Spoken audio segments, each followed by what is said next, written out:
Kindly resume your seats.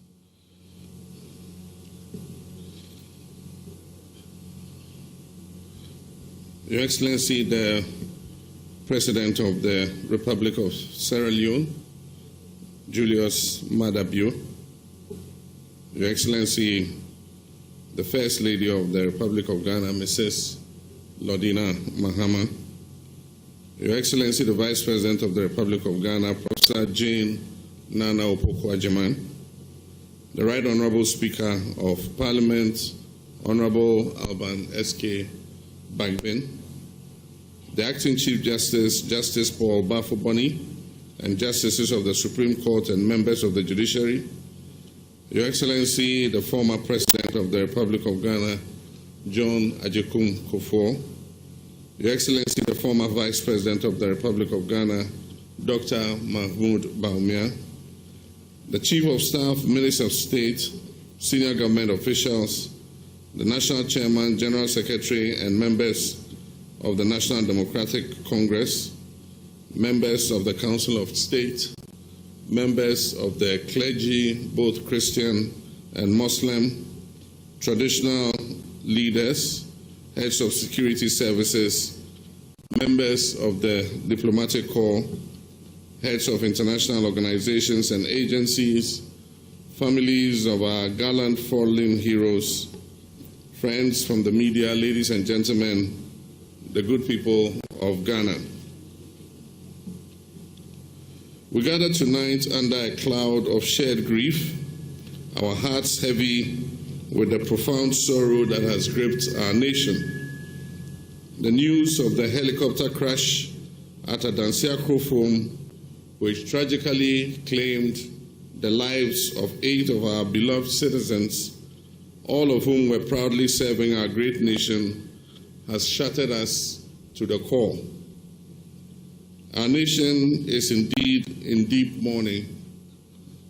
In my official capacity as President of the Republic of Ghana, I wish to extend the sincerest condolences of our nation to the bereaved families, the spouses and children who have lost pillars in their lives, the parents, the siblings grappling with the unimaginable pain, and the countless friends, colleagues, and community members who cherish these dedicated individuals.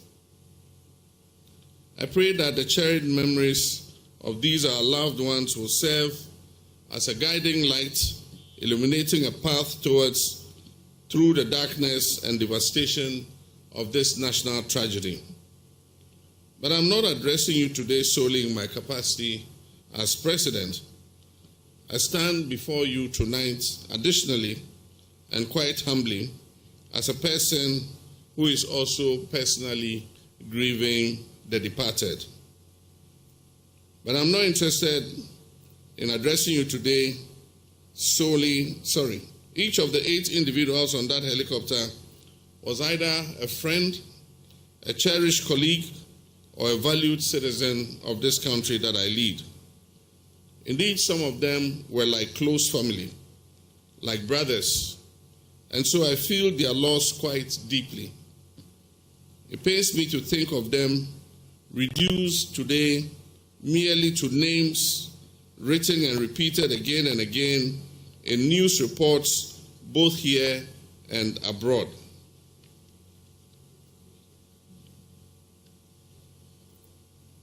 There were only a few days ago vibrant lives, each dedicated to a singular cause, the betterment of our country. I want to honor those lives that were lived in full with unwavering passion and a commitment right up until they took their final breaths.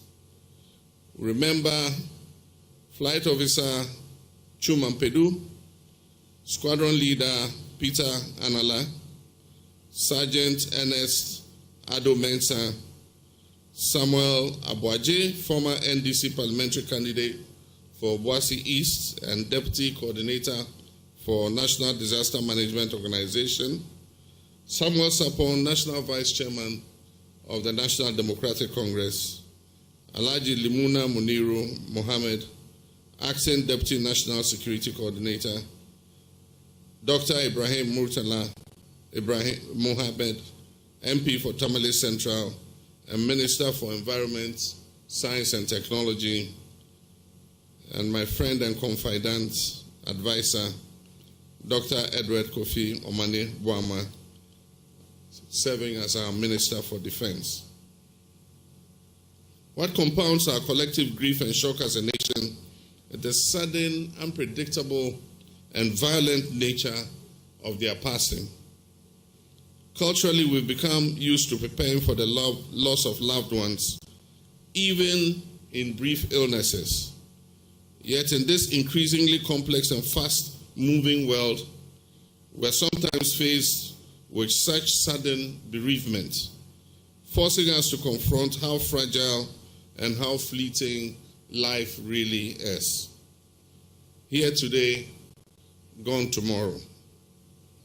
Recently, in a similar tragic accident, a few days before, we lost 15 of our young citizens, members of a church singing band who had gone to perform at a youth program of their church. Similarly, on that occasion, I expressed my condolences to the bereaved family and placed a personal call to Openyi Abraham, who is the head of the Savior Church in Ghana, to whom these young people belonged.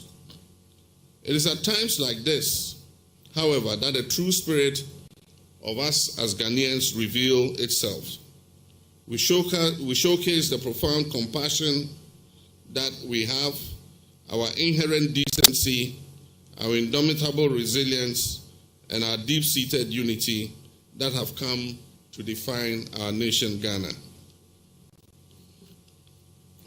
Ladies and gentlemen, we come together tonight not solely as a nation divided by regions, ethnic groups, or political parties, but as a nation of brothers and sisters held together by the fundamental understanding that we are indeed each other's keepers. Each one of us stands at the center of a vast network of people that extends beyond any single region or ethnic group. That was precisely the case with our 8 brothers we have just lost. Combined, I'm certain that the communities that they touch span the entire width and breadth of this nation, creating an interconnected tapestry of human relations. We're truly one seamless, unified family, and therefore we must not only mourn as one, but commit to healing as one. Their ultimate sacrifice, though painful beyond measure, serves as a powerful reminder of the profound work that remains to be done for Ghana. We know with absolute certainty that they will not want us to be paralyzed by grief. Indeed, they will be the first to urge us to pick up the mantle, to channel our sorrow into renewed determination to get the work done. This is precisely the spirit behind Resetting Ghana agenda. A comprehensive call to reevaluate, to rebuild, and to reignite our collective ambition for a stronger, more prosperous nation. It demands courage, innovation, and an unwavering belief in our shared destiny.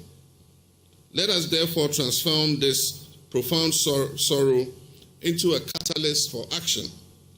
Let us honor their memories not just with tears, but with renewed dedication to the very ideals that they lived and died for. Let us recommit ourselves to working tirelessly, transcending our differences and focusing our energies on the monumental task of nation building.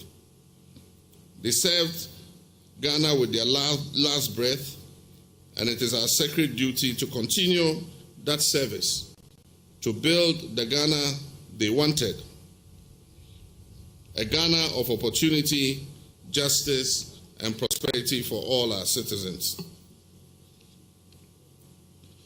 Ladies and gentlemen, today marks the end of the 3 days of mourning that was declared for our fallen colleagues.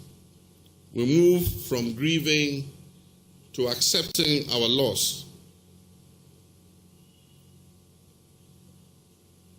Following the positive identification of the bodies of our deceased brothers, we will lay the first two of our comrades to rest tomorrow at the military cemetery at Chado. Consultations with families will determine the burial dates of the remaining colleagues. This is the enduring legacy they would expect, the progress they would demand. In closing, I would like to leave you with the poignant words of another native son of ours, one who served this country well, and who was also taken from us suddenly and in an equally violent and shocking manner. And the brief poem is titled, The Journey Beyond. And this son of ours is Professor Kofi Awuno, who was a former member of the Council of State. And I quote, he says, "The howling cry through the doorposts, carrying boiling pots, ready for the feast. Kutsiami, the benevolent boatman, when I come to the river shore, please ferry me across. I do not have tied in my cloth the price of your stewardship," unquote.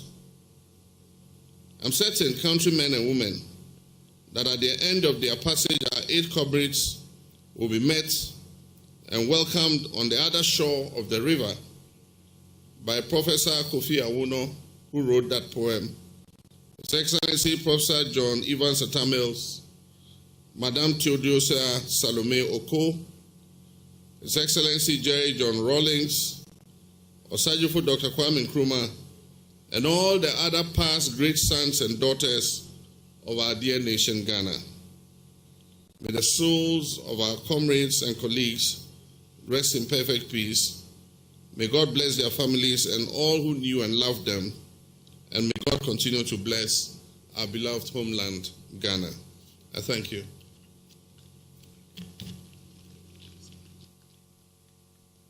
We will now take